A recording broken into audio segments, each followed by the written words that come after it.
after that? Parang the rating was okay. After what? After the audit. After the audit. Yes. Do you know why you were audited?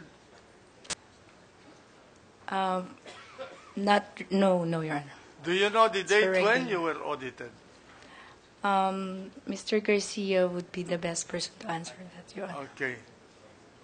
You were not involved in the audit? No, Your Honor. You were not asked questions about in the course of the audit? No, Your Honor. They did not ask any records from you in the course of the audit? Not from me, Your Honor. Kaya nga ikaw, mismo tinatanong ko.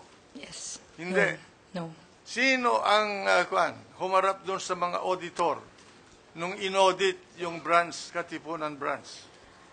Said they made the audit in the head office, Your Honor. Where? Head office sa Ayala?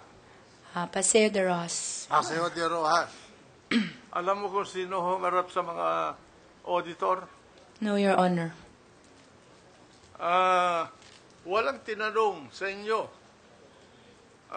doon sa Katipunan branch, doon sa audit na yon.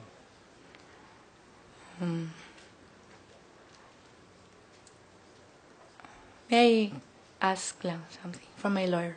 Hindi, tinatanong kita bilang manager of the branch.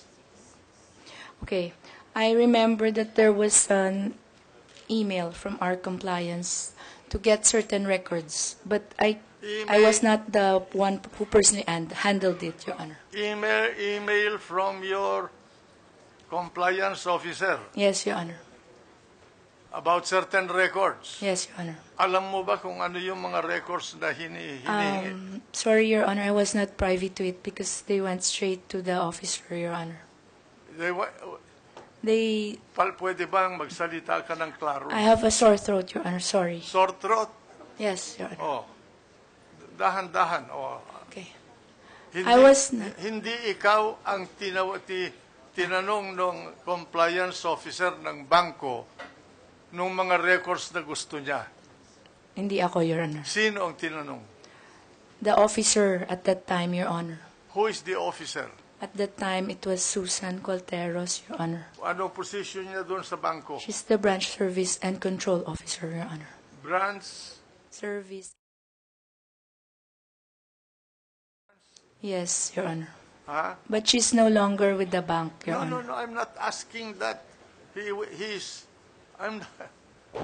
Don't anticipate my question. Because otherwise I'll say you're